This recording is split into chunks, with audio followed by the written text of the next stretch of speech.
not. But for those of you that haven't, I'll give you a little prep of myself and what's about to happen.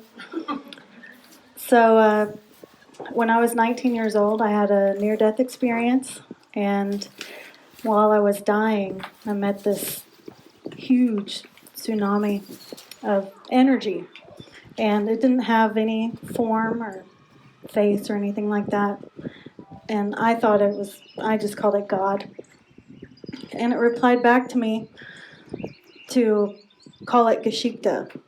Well, I had no idea what that meant, and I told only one person about that experience in detail. Years later, my dad, who has a PhD in philosophy and religion, told me that that word is the word that's used in studying uh, the history of religion, or the holy history. So I thought that was really interesting. So anyway, this tsunami of energy I met gave me the name History, which is, once you meet Geschichte, you'll understand the humor of that. So for the next 15 years, I had really interesting experiences where I was being taught about energy and about the true energy that's emitted from a person, which is essentially emitted from their heart, and that in our culture, we're really trained to lie to ourselves and to lie to others, and we don't even know we're doing it. And essentially all that means is that, of course, there's intentional lying, and then there's unintentional lying. Most of us are unintentionally lying, but all it means is that what's being emitted from us is not congruent with what we're saying. So I was being taught how to really feel the energy that's being emitted from people, and the ability to translate that, because it's coming from people, and it's more of like the energy of emotion or the energy of thought. And of course, when it doesn't match the words, you can actually feel this specific incongruency. So I spent years really learning to pay attention to that, and in addition to that, I studied with a woman named Ronnie, and she was a very interesting, mystical woman. She was a psychologist who had created her own therapy, and I learned about her therapy with her. I also took classes from her, so it's kind of like an apprenticeship in a certain way. And she also channeled an angel named Michael. Well, Michael is the one that taught me predominantly, and of course I soon understood that Michael and Geschichte were the same group of beings, so angels. And I was taken on a journey of really examining our language.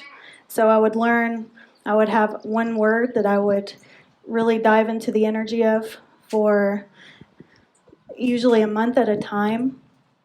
And I mean, I studied with Michael and Ronnie and obviously Geschichte for about 15 years.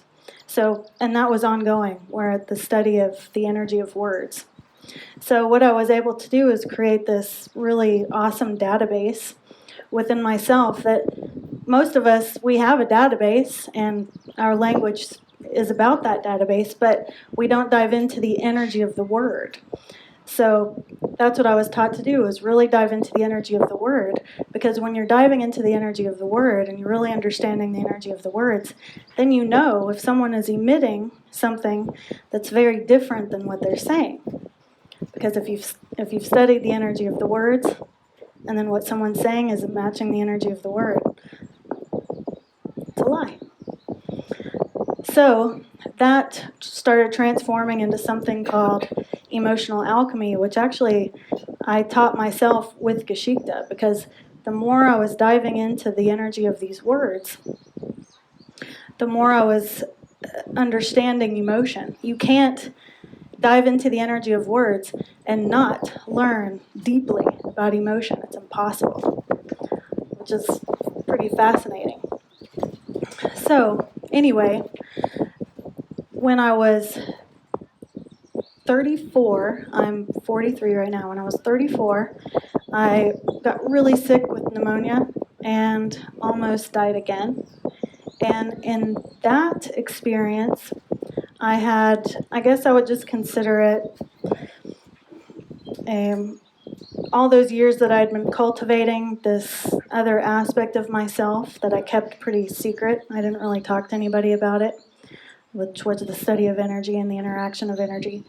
That was creating a major momentum. And this other self that I would just basically consider the ego's projection. We all have this projection of ourselves, and we kind of become what we're expected to become, whether it's our own expectations or other people's expectations. But that part of me really died, and this other part that I had been cultivating came into the forefront with that second death experience. And one day I was sitting around with a group of friends. Keith was one of them. And I don't even remember what we were talking about, but it got into a pretty important topic. And I felt this energy enter my body and start speaking to all my friends who were sitting there. And Keith says, "Who are we talking to?" And I replied, "Geschichte." Well, I hadn't told him or any of them that what had even happened to me when I was 19. That was very personal. I kept it very secret. I had a family that was very unsupportive, an ex-husband who was very unsupportive of just, really developing my energetic and spiritual self. So I just kept it quiet. So for this energy to say Geschichte was pretty fascinating. So ever since that experience, that's what happens. That's how I treat people. That's how I teach classes. I merge with Geschichte, and Geschichte kind of moves into the forefront, and I'm kind of in the background. I still hear, see, understand. I really understand because I get all of the teachings in an energetic format, so I get a really deep understanding of what's being said to you. So that's what's going to happen right now. I'm going to sing a song. Geschichte taught me this song when I was in my 20s. And it's kind of the summoning song, and it's a connecting song. Gets all of us in a specific energetic space. So, yes, Donna. Can I film you sing? Sure. So, just relax. I'm going to sing, and after I sing, Geschichte is going to engage with you.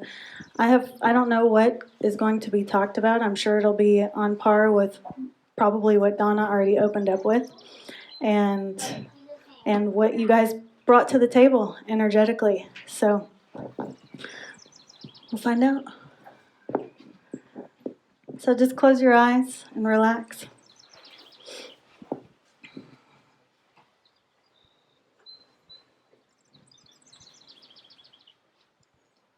And those of you that know the song, you're welcome to sing along. Oh, say Safanata. Oh, say Safanata. Ooh, ooh, hey,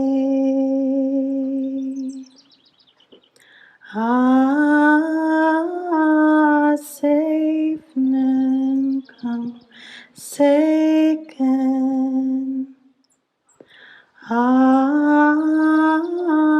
Safe come, seiken. Ooh,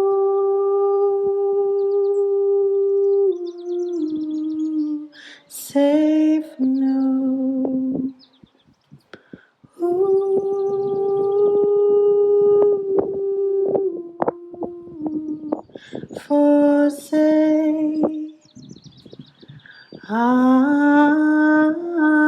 safe come seiken.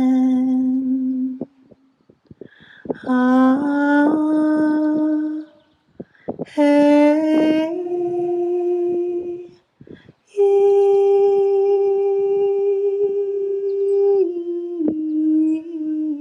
for no day.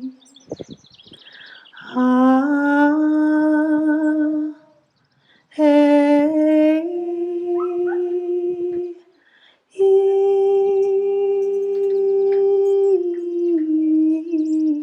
for no day.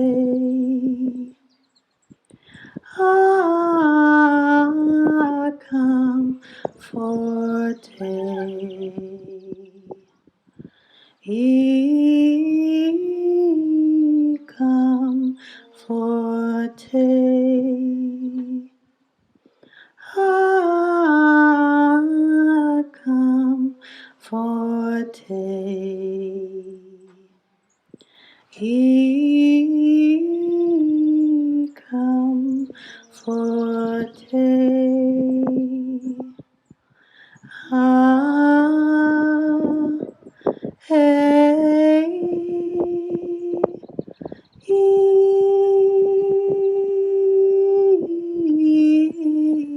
for no day.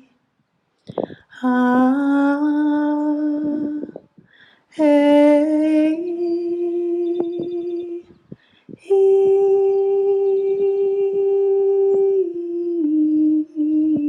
for no day. For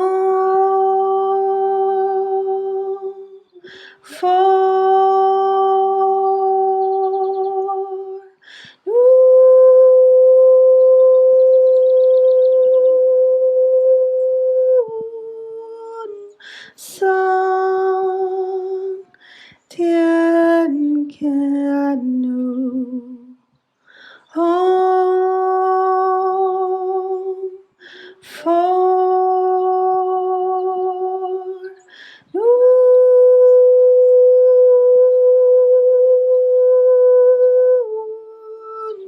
San Tien Kianu Nyam 48 Nyam 48 Om for Noon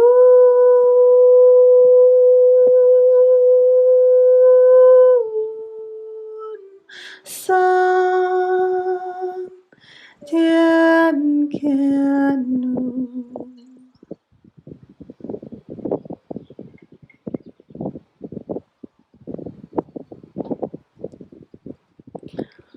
Good afternoon.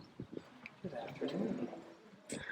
So good to see all of you and your beautiful faces. How are you guys? Good. We are grateful that you're here and experiencing this wonderful topic of life force today. Thank you for opening it up, Donna. So we're going to give you kind of our take on life force. All right, would you guys like to hear about that? Yes. So essentially, we are non-physical, and that's why we actually use her body to speak to you. We can speak to you through your thoughts, we can speak to you through energy, but in order to use a voice, we need a human body. We know that sounds strange, but in fact, it's not that strange, because all around you is energy. And in fact, also life and beings that you're not able to see and perceive because your physical eyes are only taking in a very, very, very tiny fraction of what's actually occurring in this world. So you look out and you see space and you think there's nothing there, but in fact, there couldn't be anything further from the truth. There's all kinds of things taking place in space, all kinds of intelligence occurring in space, because intelligence doesn't actually have to have form, right? So that which you guys call God is first and foremost energy. And it's the energy that creates all things. All things. There's nothing that is exempt from that statement. So in this world, in this reality, you guys experience duality, and you like to think that something creates one thing and something else creates another thing, and it's actually not quite accurate. But energy is initiated, in a sense, by other energy. So consider that yourself when you are about to engage in a thing, you are initiating a certain type of energy to engage in that thing, correct? Well, all of life actually behaves in this way. It's just not thought about in the same way that you all think about how you're going to engage with something. But all of life is initiating energy in a certain fashion. And when that energy is initiated, it is then beginning a specific momentum. So another way to think about energy is to think about momentum. So let's just kind of think about your individual lives, and let's somewhat build upon the model that Donna used up here, where there's kind of a center and then there's moving into the negative or moving into the positive, right? Into negative health or positive health.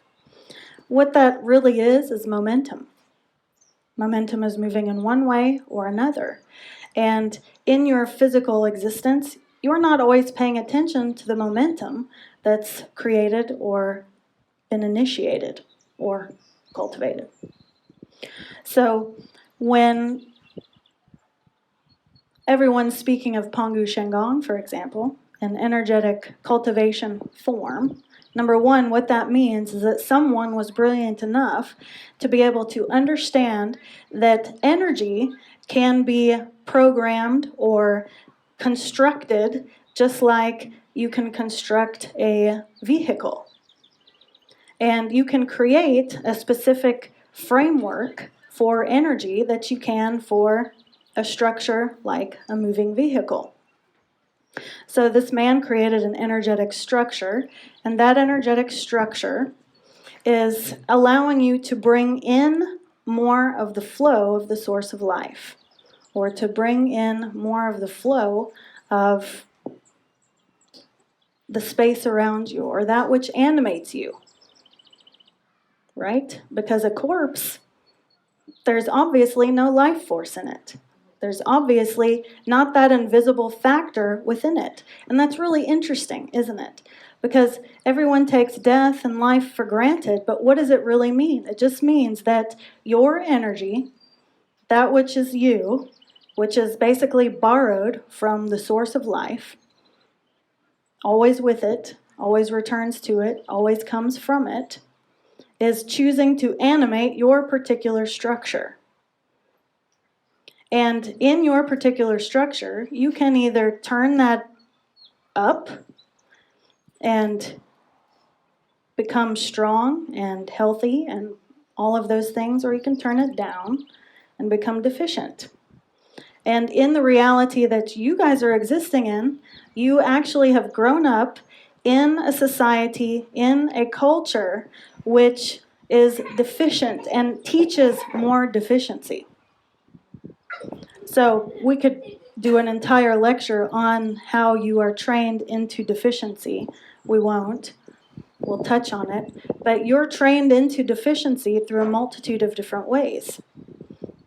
Let's just bring up one of the ways we like to focus on, because just by helping you in this particular area, you increase your life force.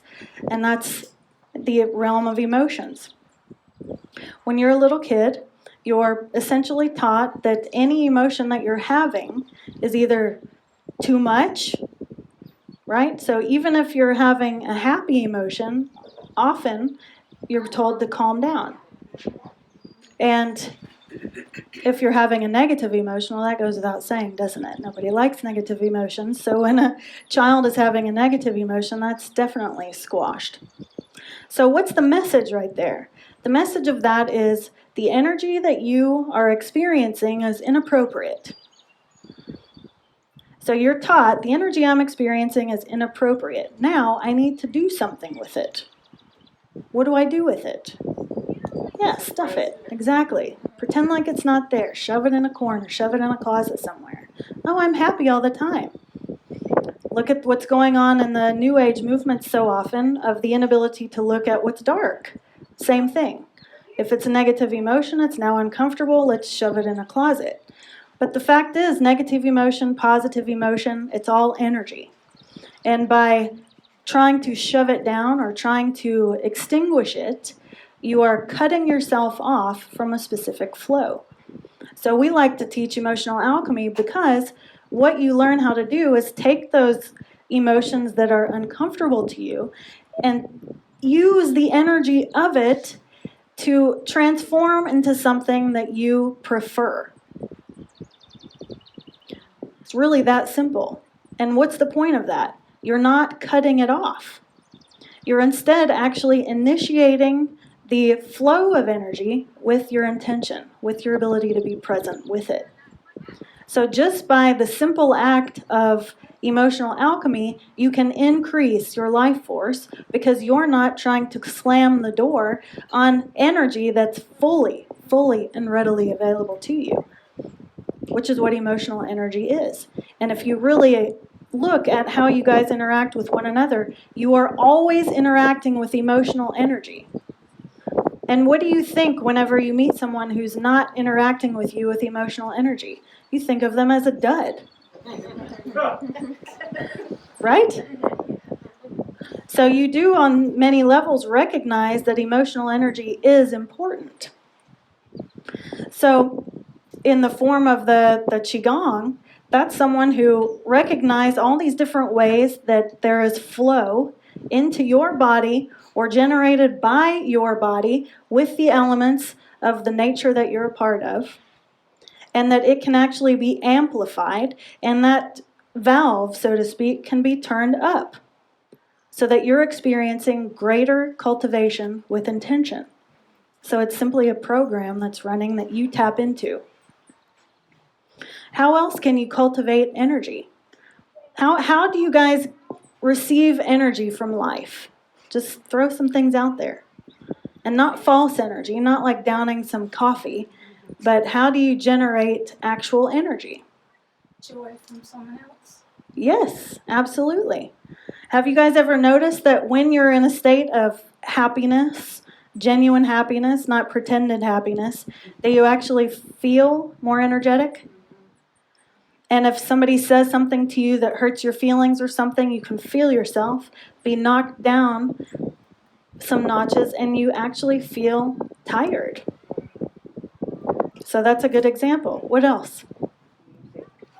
Music. Sure, music. So notice both of these are both emotions, because what happens with music? Feel emotion. Yeah, it's initiating an emotional response. What else? Absolutely. And what's happening with dancing? I'm embarrassed. You should be. Did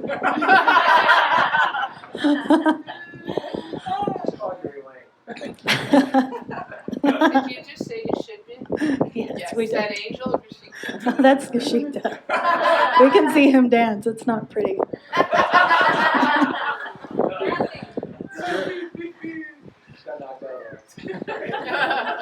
Laughing is a big one. Yeah. Napping? Laughing. Yes, absolutely. Laughing. Yes. What about being in nature? Yeah. Why do you think being in nature infuses you with more energy? The main reason is that you're a part of it. You know, you grow up in this world and everything tries to teach you that somehow you are different than nature. Human beings are not different than nature. Human beings are a part of nature.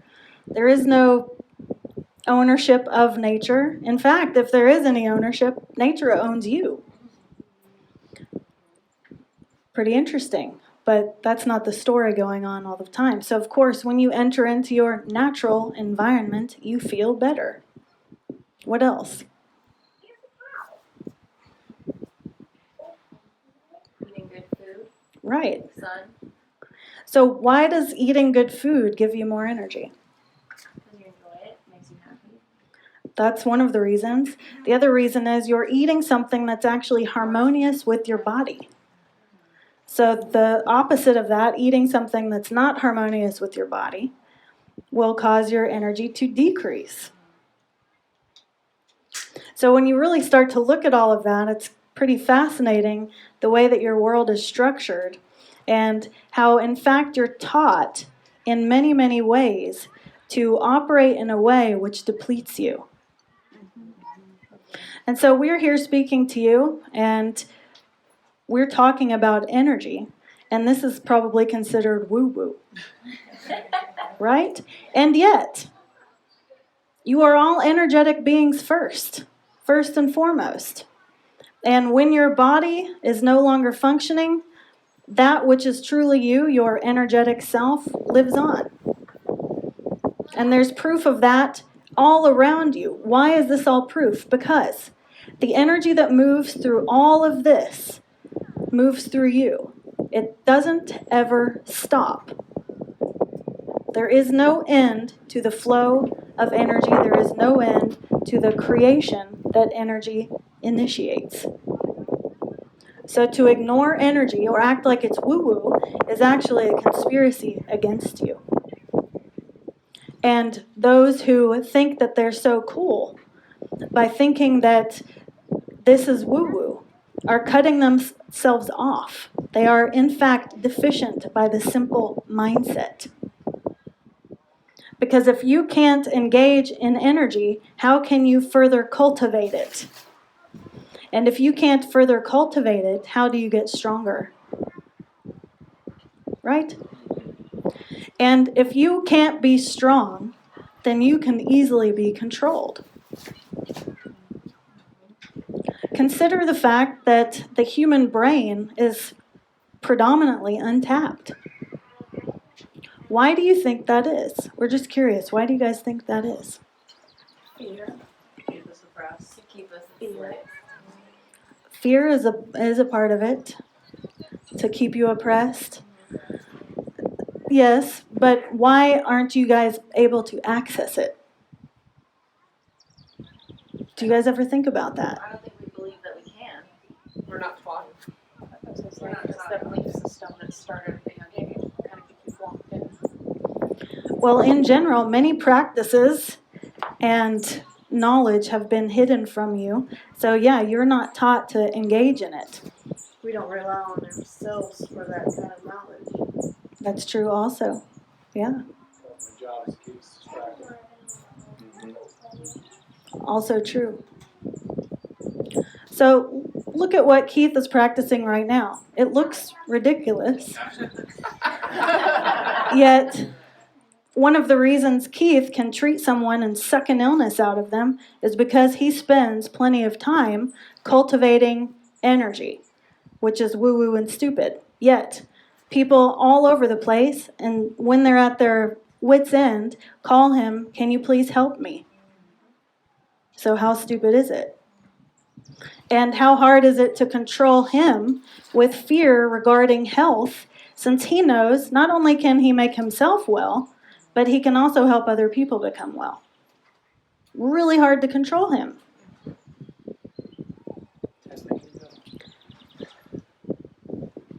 So life force is that which you already have.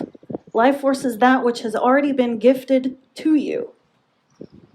And you either cultivate it and strengthen it and build it and increase the flow of it, or you decrease it. And we're here to tell you that if you're not in a continual practice of teaching yourself how to increase the flow from the time you're little, like this one back here, it starts to decrease. Because the greatest flow is is at childhood. And from childhood, if a child is not taught how to continue to open that valve, then they will instead, because of the environment that you guys live and the way that you're taught and the way that your society likes to, how would we say it, diminish or make look stupid that which makes you strong. You end up decreasing it out of peer pressure of your society. Pretty interesting, isn't it?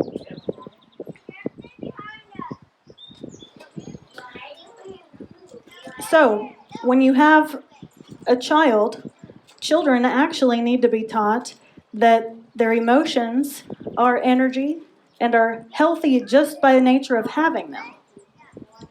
And should also be taught how to transform their negative emotions into positive emotions.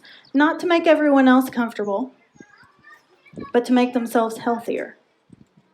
It should actually be understood that in that space of negative emotion, all it really means is that you have not yet engaged many different factors to mature whatever emotion you're having. So what actually has to be engaged to mature an emotion? What do you guys think? Experience. Presence. Experience helps. Presence, absolutely. Education. Did you say education? Unfortunately, we would say that's probably not the case because you're in an ideal world, we would say yes, but this isn't ideal. Beginner's mind? Yeah, absolutely. Openness. Heart. Openness, yes. Lack of fear. Yes, lack of fear. And the most that's needed to transform emotion is to be able to listen. So, did anyone ever teach you that when you're having an energetic experience, which is what emotion is, that what you're actually supposed to do in that energetic experience is listen? And not just with your ears. You guys have so many senses available to you that have nothing to do with this physical form. You're taught to focus on those which are physical because this world wants you only looking at that which is physical. But we want you guys to look out at this field for a second. Just look at the field and what do you see more of? Space or trees? And in the trees, do you see space? So if you're really going to divide it all up, what do you think wins? Matter or space? Space. Yeah. And you want to know what's interesting? You're exactly the same as the trees. There's actually more space within you than there is anything else. What do you say to that, scientist? I think there's energy in that space. Exactly. Is that correct? It is correct. So that which isn't space is simply that which you guys are saying is observable with your physical eyes. That's it.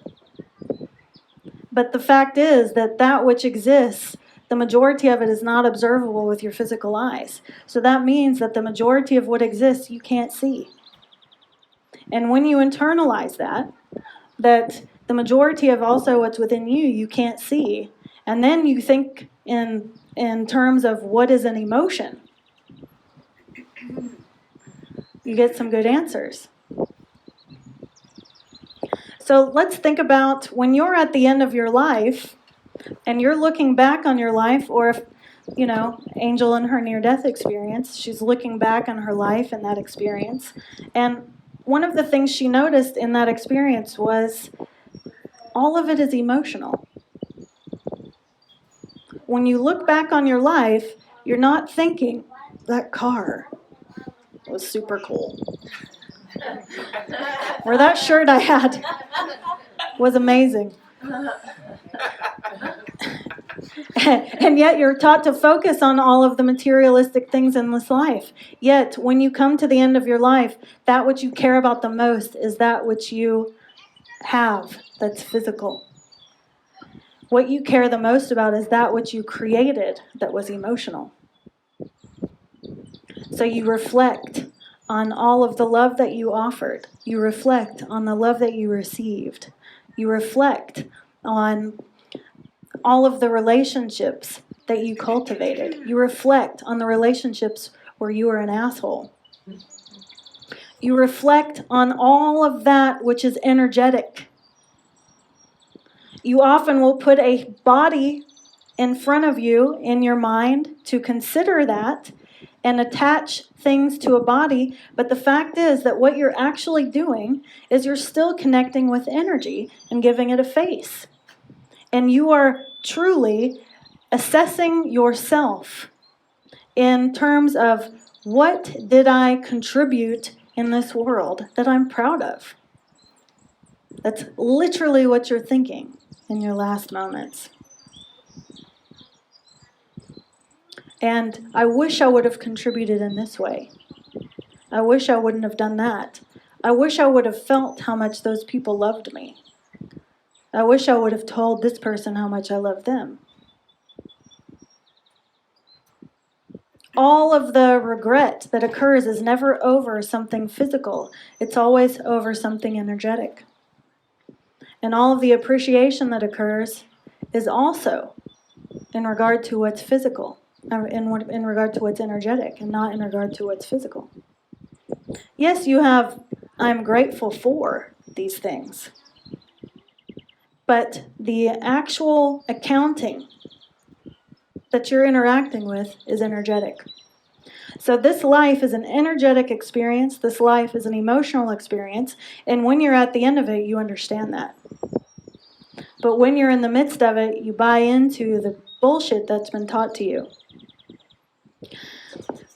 You know, someone asked Angel to do an essay or a topic on what's wrong with men today. That's what they wanted to know. What's wrong with men today? Why aren't men standing up for what's occurring in the world right now, and specifically in this country? And she hasn't done it yet. But we want to show you guys something. Who is targeted to not be a part of energetic matters? Men. Who are the first ones to say, oh, that's woo-woo bullshit? Men. What has it done to them to think in this way? Castration. Yeah, it has. The heart and head is disconnected, yes, absolutely. And what happens when the heart and head is disconnected? Chaos. And do you think that when this and this are disconnected, there's a great flow of energy occurring? No. Correct. And so if you tell men, or if you make men believe that anything that's energetic is stupid and off limits, can you completely control the men? Because what are they not doing? They're not engaging with the energy that's available to them. And men are expressions of yang energy, which means they're expressions of an outpouring of energy, an easy outpouring of energy. Bless you. So if they're cut off from an outflow of energy, what does that mean? They're not able to contribute. They're not able to exist in the strong manner in which they were created.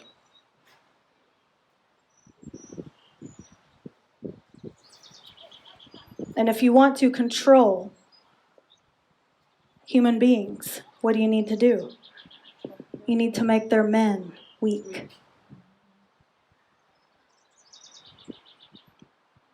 Fascinating, isn't it? Who is at the control? Who is the one creating that disconnect that severing of emotion and thinking where they can no longer connect to what they were created in. Well, it started thousands of years ago, in fact. But the important thing to understand is that at this point, everyone is engaged in it. Okay. It's So energy who from every- taught? Well, these specific people still exist in this world. But we're just saying that if everyone stopped engaging and buying into this narrative that was created thousands of years ago, into this control narrative, it would cease to exist. Okay. Do you understand what we're saying? I got it. Yeah. Got it. So if a mother teaches her child, like Angel teaching Origin, to really embody all that he is, to not shove things down, that being macho is not necessarily what you might think it is, that the outpouring of a man is a beautiful, beautiful thing to behold, that the strength of a man is a beautiful thing to behold, that the, what's it called in your society right now? Toxic masculinity? What does that even mean? What it really means to us is that it's a man who has not been able to embody his own divine essence. And so it splits into an egoic expression, which is exactly what men have been taught to do in this reality. Completely become an egoic expression. Why? Because the egoic field of human beings, while it is still a massive field, it's also the smallest. It's simply a field of perception. It's illusory. It doesn't actually exist. It only exists in your experience with it, but it's not the reality. So if all of the men can be convinced that they are this egoic expression, they have no power. And what is the egoic expression? We like to talk about it as the matrix. You're taught to buy into everything that goes along with this matrix. Status, money, importance. What else? Things. Things, power, yeah. There's a power. Title, Yeah, Yes. physicality, your False physical beauty. sense of control. right? Yes. Sexual dominance. Yes. Oh, yes. So when you feel into those things, are they deep or shallow? So energetically speaking, they are shallow. So men in your reality are literally taught to live in the shallow end of the pool. Because living in the deep end of the pool is woo-woo. Women are much harder to get to follow suit. That's why there are more women here than men. Why? Why is it harder to convince women that all of that is stupid? They're allowed and encouraged to embrace that side. That's true. Why else? Intuition. Also true. Yeah, they're by their nature receptivity. Yes. Women are the expression of yin, which is the perpetual receiving of energy. Kind of the soft place to land kind of thing. And when you're consistently receiving energy, it's very hard to convince you that energy is bad. Yeah. So it's just harder. It's harder to convince women of such a thing. Fascinating, isn't it? It makes ego mad. It makes ego angry because they see that disconnect at a higher level and they can't reconcile it in this world. So they get angry, and that's where the power comes in, and you find the abuse and trauma created in a man's world here. And you know what's really sad about that is that once upon a time, we have a lot of experience on this planet. Once upon a time, humanity was not like this. Humanity was a much stronger, fuller expression of itself. And men were honored as being both deeply spiritual and extremely strong energetically and physically. And it was a very basic understanding that a man takes care of his own, not just with money. How ridiculous is it that in your culture you're told that the way you take care of a family is just with money? How shallow is that? It's unbelievably shallow. We have very close experience with this man, and this man in this group. And you know what we know about each one of them? Their hearts are every bit as big as a woman's heart. Their ability to give and to take care and to nurture and to love is every bit as strong as a woman. So, to all of the women in here, is that uncool? No, it's very cool. Yeah. And why is it cool? There's a fullness, a richness to it. And what else does it create? It's what Donna actually said she thought was the very prominent of importance. Safety. Yes. When you have strong, fully able, fully involved, truly loving, truly strong, and we're not saying for men to be pushovers at all. In fact, one of the gifts of men is to be strong, to have great boundaries in order to keep that which is his safe. And what happens to a woman when she feels safe? Her heart opens up. Yes? What else? Open, secure, connection. Mm-hmm. And what's happening in your world right now?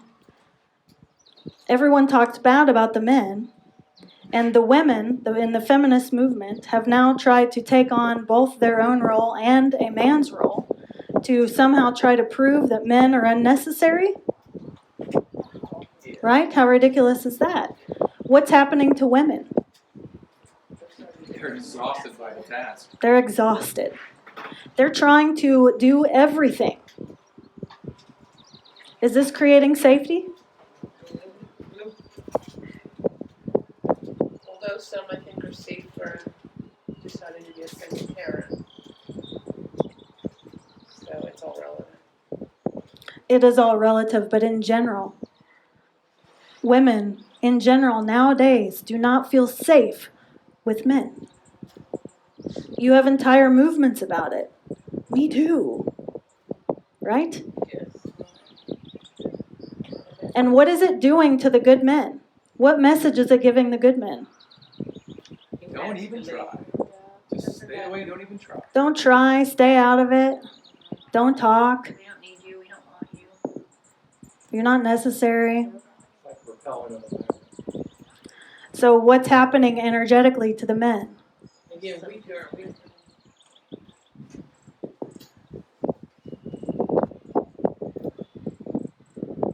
So one of the greatest things you can do is encourage the men in the world to be involved energetically. Because when men start to involve themselves energetically, they have immense power. And the job of women is to be encouraging and receptive of that, not push against it. So in this way, we completely disagree with your feminist movements. And in fact, these feminist movements have actually been structured to deteriorate women by first deteriorating men. And families. Absolutely. Precisely. How can you have a family if the man isn't in the dominant, caretaking, loving flow of energetic existence space. Nothing else falls into place. And women really want to believe that they don't need men. And women really want to believe that men are unnecessary because it gives them the ability or the idea of equality. But we want you guys to understand something. Equality is bullshit. It's not what you think it is. That is also something that's being taught to you so that you will make your mind accepting of all kinds of things. But if you actually look in nature, we want you to really look at nature. Is everything in nature equal? Nope. Yeah, And why isn't it? that's what I was created the system, the balance. In a nutshell, the reason it's not equal is because if it was all equal, then there would be no flow.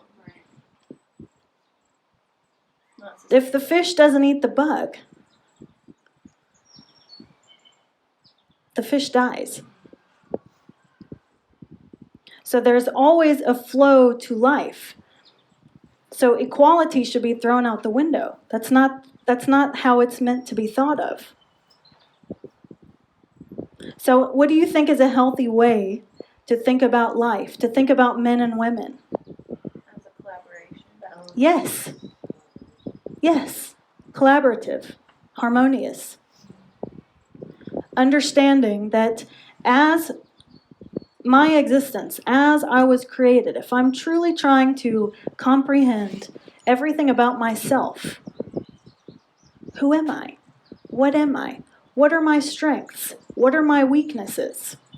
What am I good at contributing? What am I bad at contributing? If you really try to understand yourself in this way, then it makes more sense how you fit in with, we'll just keep it simple, the family unit. There's a reason men can't breastfeed. No matter how much your world wants to make chest feeding a thing. There's a reason that men can't breastfeed. Women are meant to nurture the newborn child. A man shouldn't try to become that type of nurturer to a newborn child. That's not his role.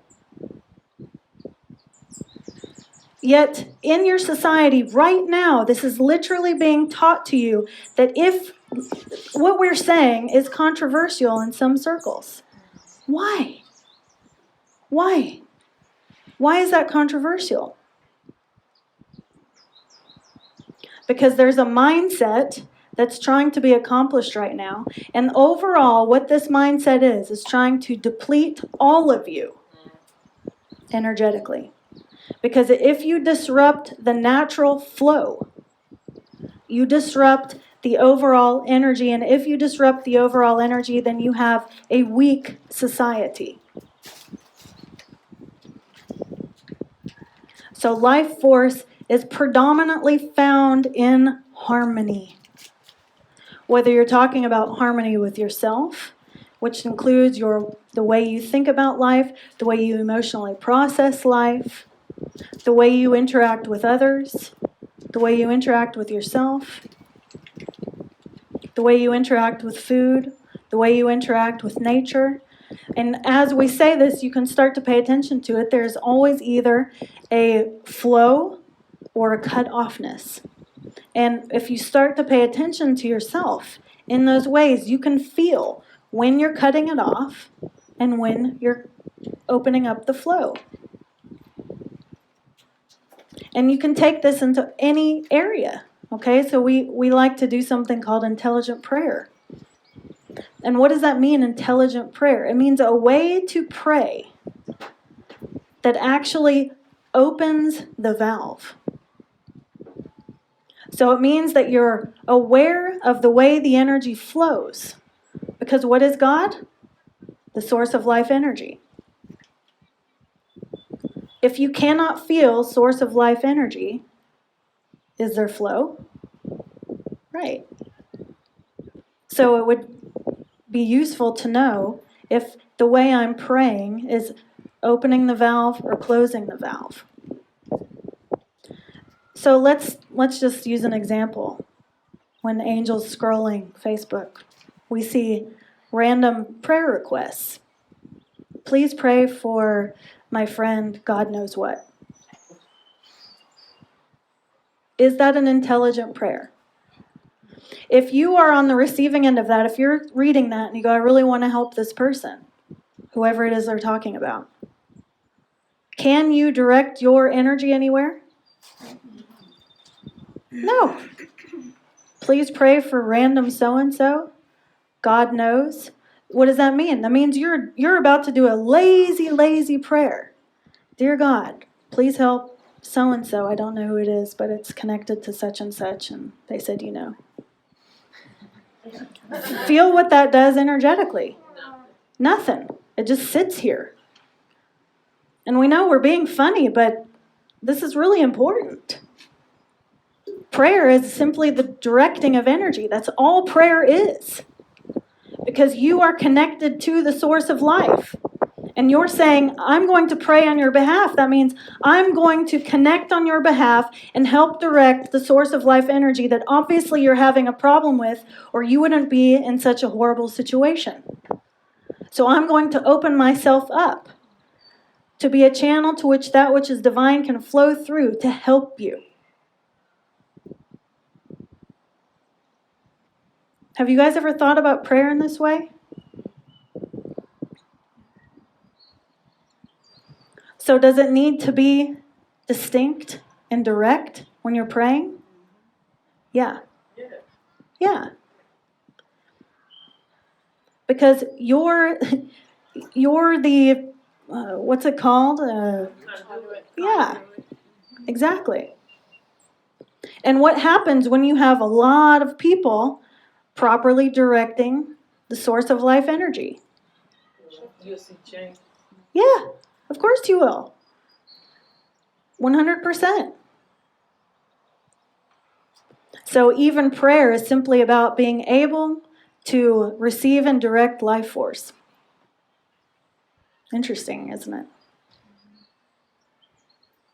Yes, Donna?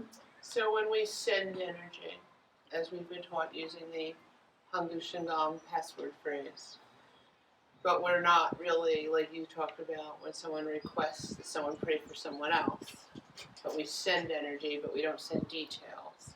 That's not as effective. Well, in that scenario, you still know who you're sending to, yes? True. Okay. So it has somewhere to go. That's what we're saying. Now, if someone says, such and such is having kidney failure and really needs my help, or really needs our help, can you send energy to so-and-so who's having kidney failure? Then what can you do? You can actually direct energy to their freaking kidneys. But a lot of times we don't. In our group, we just send energy. I think it would be great. Right. But if you're really aware, what are you learning in his class? What are you learning in our classes? We're teaching you how to be able to tap into whatever it is that you're sending energy or praying for, or whatever, so that you can be more effective in what you're doing. So what are you doing? You're feeling for blockage. You're feeling for deficiency so that you can properly send energy, so that you can give it an actual destination and interaction.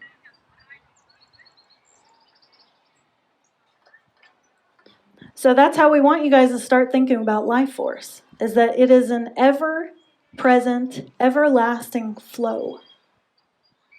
And even when you're practicing this, it's not like you're just practicing it and storing it up and becoming like a hamster that fills its cheeks with food. A spiritual hamster. Is that kind of what's happening? It is partially what's happening.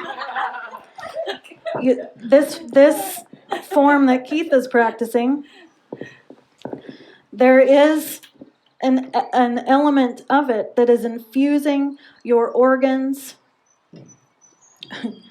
more than you can imagine with chi. And so your organs and such are learning how to expand and become stronger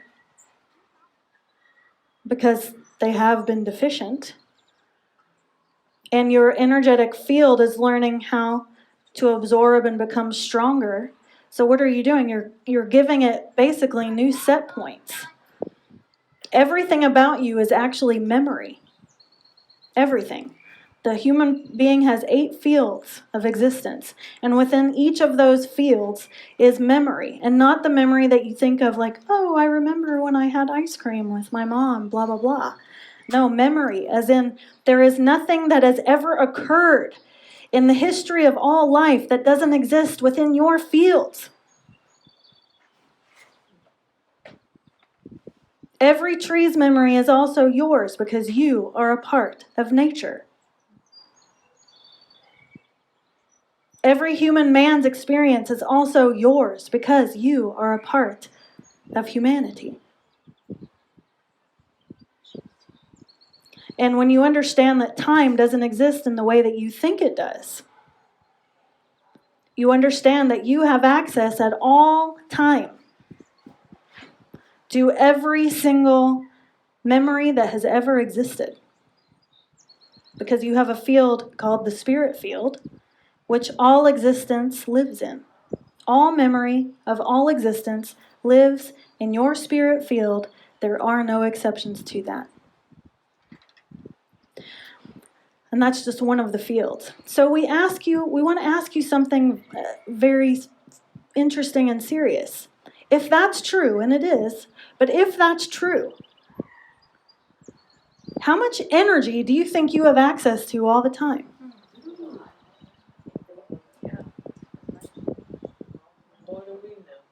More than you know.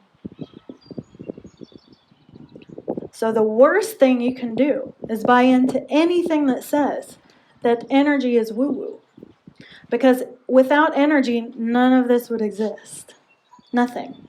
You wouldn't exist. These trees wouldn't exist. This wind wouldn't exist. Nothing. The physical form is super tiny, just like the egoic form,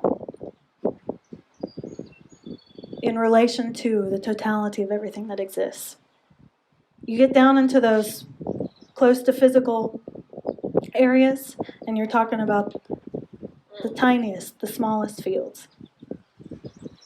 And that's what you're all taught, is everything. So, flip it. So we want to just talk a little bit more about how to do an intelligent prayer, just so that you guys leave with that knowledge. Someone in this group, anyone want to share with us something that you need help with, and we'll help you understand intelligent prayer. I do. I just had a tick on me, so that's why I get it out, but I create a lot of Fear. Okay, perfect. So I just have to go do a tick check in the bathroom. I'm sure it wasn't all over me. So see what she's experiencing right now. In a stupid prayer, we could say, "Please help Michelle." But is that specific? What's happening with Michelle? Her memory of what a tick did to her body is coming back. So it's like familiar, and it's attacking her mind and her spirit and her body. That's right. So she's experiencing a lot of fear right now about what could be. And what's occurring with her life force right now in this experience? It's depleting. That's right. So what do we know? We know that she has a history of problems with tick bites. And let's say that wasn't even why she had problems, that perhaps she was misdiagnosed. It doesn't matter. Okay? She still believes she has a problem with tick bites. And we notice a lot of people and practitioners will get caught up on, well, that's just your belief. Well, it doesn't really matter because a belief becomes real to a person in their mind. We're not saying that's the case, but we want to clarify. Okay, so she's having fear about what could happen from here. What else is happening? Pissed off. Anger. Good. She's angry. Reliving old memories. Yes. And let's visit that for a minute. Why is she angry? Let's feel what she's angry at. You know what she's angry at? Her stem cell. Life. Well, I think she's angry because she thought she got beyond that trigger. Is that true? So she's angry because she's triggered and she wants to be past that. She's angry because, really, life, you're doing it to me again? She's in fear because, oh my God, am I going to have to go through that awful, horrible stuff all over again? Yeah, I see pictures of me in bed with IV stripping and almost knocked out. Unrecognizable. So I see that. Every time I see one of those critters, or I pull another one off, or they're crawling up my legs. So, everyone's doing a good job. The first thing you do with someone who's in distress is you just be present with them and help them understand what they're experiencing. That's it. And she's good at being able to tell what she's experiencing. That's the first part of an intelligent prayer. If you're going to pray for someone else, you need to have understanding, and not just from here, but by letting yourself feel what they're feeling, have understanding about what they're going through, so that you know what to pray for. Because are we going to pray that she doesn't get Lyme? No, that's not the issue right now. She's not going to get Lyme. We can already feel that. That's not what this is about. This is about her going back into a really dark space inside her life, her spirit. So that's what we're going to address. We're actually going to address the emotional components and address the possible physical components that she has fear about in the prayer. All right? So while we do this prayer, we're also going to just feel the energy from all of you and make it a prayer for everyone.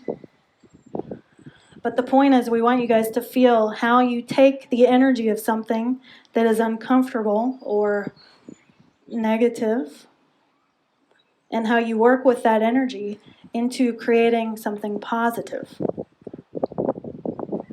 And what should happen in an intelligent prayer is that you should feel the energy change as you're praying. Yes.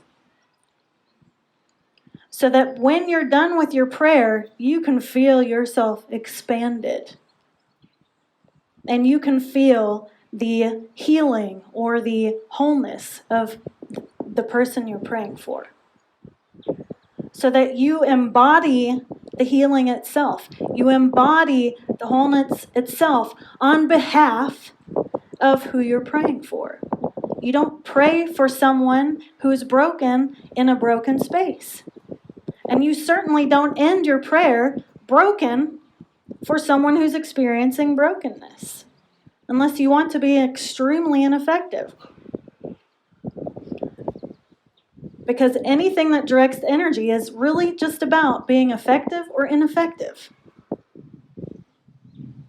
And if you guys were taught this in your religions, be much more powerful. Okay, so let's do a prayer for Michelle. And we want you guys to be present and really feel what's happening energetically as we do this, okay? And it's going to be a prayer for all of you as well.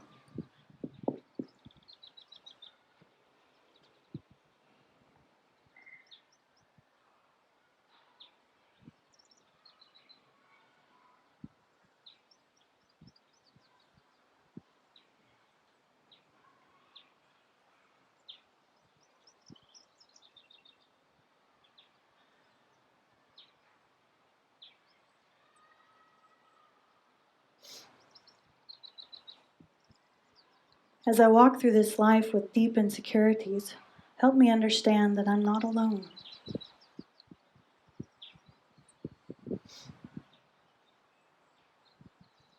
Help me feel that there's support for me all around me and inside me.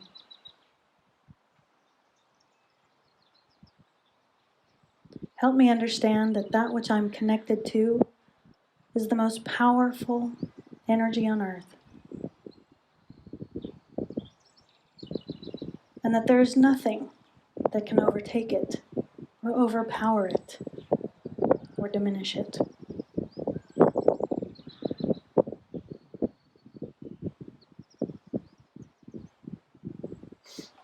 Help me have faith in that which moves into me every moment of every day. Help me understand the health that it creates, the support that it creates, and the strength that it creates.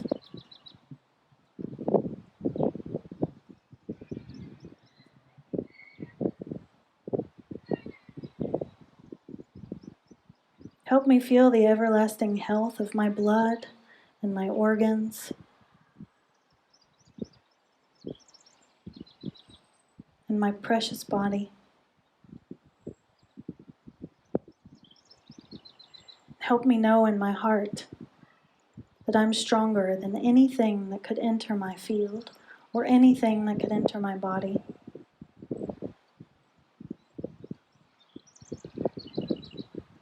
And help me receive that which is being given. And help me make that which I'm receiving, which is beautiful and strong and healthy, so much bigger in my mind than any debilitating factor.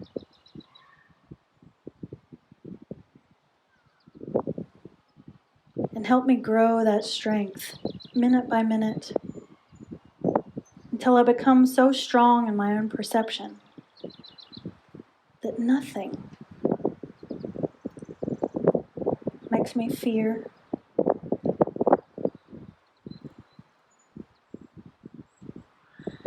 Help me experience confidence so profound in what I'm a part of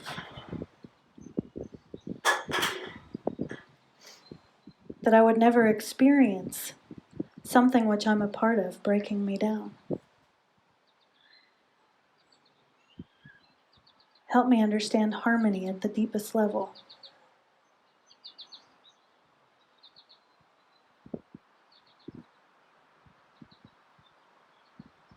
so that strength is fully comprehended, fully embodied, fully known by me.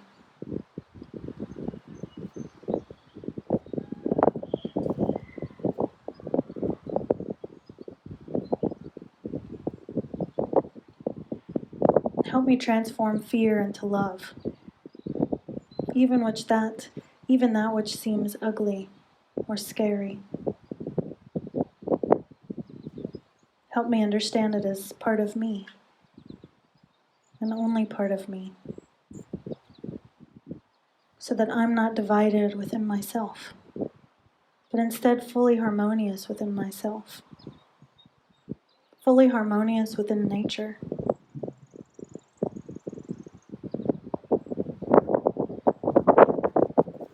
Perceiving nature to be my home, not my enemy.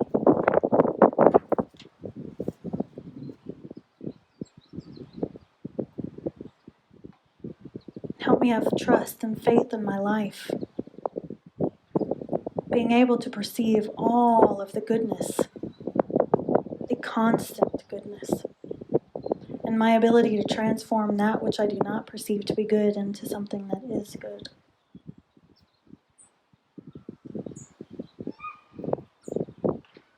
And help me become truly best friends with my life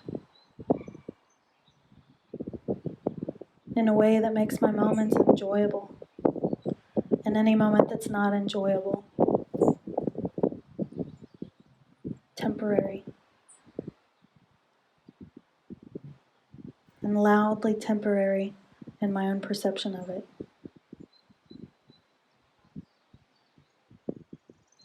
Help me know that this life is here to support me, to cooperate with me, to be in harmony with me.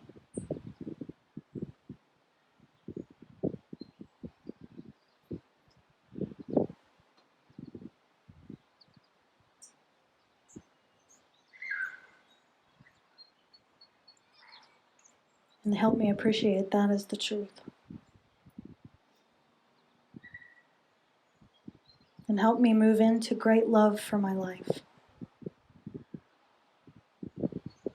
in such a way that I'm not afraid of anything it brings me, but instead fully trusting that together we create something beautiful.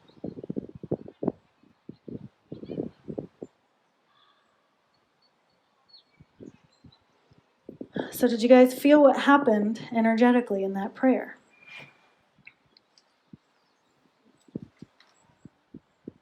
Could you feel that what was addressed in her? Yeah. And what did it feel like to you, Michelle? So right now, do you feel peaceful? So do you see what we did? We properly directed energy.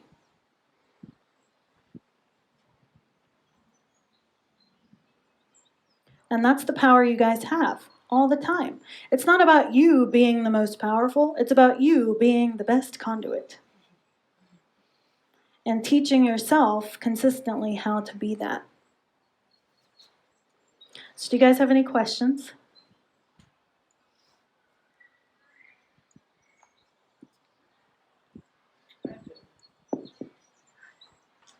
When she started, my heart started hurting,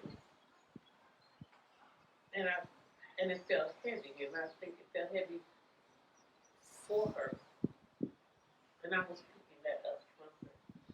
That's correct. And it's like I needed to cry, a cleansing cry, but it was deep. Yeah, so what did you do with that? It's brilliant that you had that experience. What is that? That's called empathy. One of the fields that you guys have is called the emotional field, and you all share it. You're always sharing an emotional field. The question is, are you in tune with the fact that you're sharing it? So what Pamela is saying is that she's very in tune with the fact that she's sharing an emotional field with Michelle. And as Michelle is feeling what she's feeling, and she doesn't cut herself off from what she's feeling, she feels it. And then what did she do on behalf of her? She cried. And what happened? She received relief from you crying. Because my tears stopped. Thank you, friend. There is no such thing as separation. You only perceive, remember, that you're separate because your physical eyes don't have the capability, the ability to perceive how connected you actually are. But the truth is that your fields, all of them, are connected. And through empathy, you can, on behalf of your fellow humans, help them process pain. And through your physical field, you can help them process physical pain. And when you know how to engage in such a way, and when you know how to direct energy in such a way, you can absolutely, very easily help each other heal from all kinds of stuff. And it's really not a mystery how it's happening. And now we want you to imagine if everyone would just operate in that way. Do you think you'd have starvation? Of course you wouldn't. Do you think you'd have abused children? There's we could just go down the list of all the things you wouldn't have, but the reason you wouldn't have it is because you would be honoring the fact that you're connected. And you'd be honoring the fact that life is naturally harmonious. And when there is a lack of harmony, you will be notified, if you're in a state of openness and awareness, how to facilitate harmony and Own that as your own responsibility and do it in that moment. And an entire society doing that together is more powerful than you guys can imagine. And that is the genuine flow of life force. And the strength of humans in that type of scenario is something that you guys have never been able to experience, but you're being able to experience it more and more through your interaction with each other like this, through your interaction with the Cultivate Life Force health system, which is exactly this idea that we've been talking with you about, where there is this support and this willingness to be fully open to constantly be receiving what's happening with everyone else, never shutting anyone out, so that the flow can continue and you can care for one another. Isn't it brilliant? If I'm picking up random, it's not random, but I don't know who it belongs to, feelings, pain, emotions, can I do that the same way, or if I don't know who they belong to? Yeah. But here's the thing that's really important to understand. Because the 8 fields that each of you have are all connected, when you're feeling something, so when Pamela felt that from Michelle, did it also pluck those things in her? So she also felt her own? Yes. So will you ever fully know, is that someone else's or is that mine? Fully? Like, will you be able to completely pick that apart? No, you won't. So the best thing to do is to cultivate abilities, to have different practices which help you with that. So the Qigong that he's practicing, for example, if you're feeling, here's why it's so important. Your world right now is in so much pain. People are in so much pain. The reason people fight so much and actually think that each other has a problem with each other when they don't is pain. And so if humanity could take responsibility for itself in this way and realize when I'm feeling your pain, it's also plucking my pain. And in order to get the energy moving, I'm going to do this practice, which was structured to help moving energy in these areas. Then you are actually making a habit or making a practice of being of assistance in the world. So do you need to know exactly who it is if that's occurring? No. Does it help if you can feel what's happening? Yes. And not shut it out. And it's amazing how quick your world would heal if you guys were there for each other in this way. So when you're saying don't shut it out, like, so if it just, I say like when it jumps in me, I should just address it instead of trying to, yeah, because sometimes it makes me, Sometimes it's overwhelming, right? it's Yeah. very overwhelming. And we're taught in this society, I mean, I've been told by other healers all the time, you want to push that out, you want to block yourself, you want to disconnect. And that's never felt right to me, so being around this is Or very... like when you're out in public and you're not around people like us, and all of a sudden you're like freaking out and Well, crying. we have a question to ask you in return. If you're blocking out energy, Yes. do you have flow? No. That's scary because it happens a lot, and there is damaged, broken people all around me all the time, and it's like constantly. But the less broken you are, Yes. the more you don't have sympathetic resonance with that brokenness. I understand that because it's not as bad since I started doing the Qigong and then not moving and stuff. It's not as bad. Like I can go out and then just sometimes when it's somebody that's extremely, I almost feel like they're attaching to me like, you can help me, is what I get from them. And then sometimes it's like, woo, okay, wait a minute, I just need a minute, and I'll just go outside or do something, and then get, and then come back, and they're like, oh, Brady's doing her thing. But yeah, it's So what's happening there is a lack of energetic boundary. okay. So how do we explain this well? The healthier and the more whole you become, the easier it is to maintain energetic boundaries. And you're not pushing anything away. It's just an energetic boundary is created through wholeness. Because you are the boundary. Meaning you aren't ripped to shreds, so there's nothing that's inside of you going to get pulled on. And instead what happens, because energy entrains, when you are the predominant wholeness, the strongest energetic force, someone who's broken, their brokenness would have to actually be stronger than your wholeness for their energy not to easily entrain with yours. But what's happening? You're feeling a brokenness. The broken part of you is going, oh, and you're training with that. So same thing, you still don't want to push it away. You want to acknowledge what's happening inside of you. Because every time you acknowledge what's happening inside of you, and you pay attention to that, and you nurture it, and you be there for it, you integrate it. And the more you integrate, the more whole and strong you become.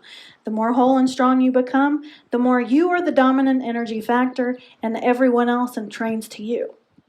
So we explained this to this one long ago, because she had a childhood where she was abused, she was very broken, and had the typical empath stuff where getting around someone just makes you feel sick, and literally she can feel sick just by being around someone who's sick.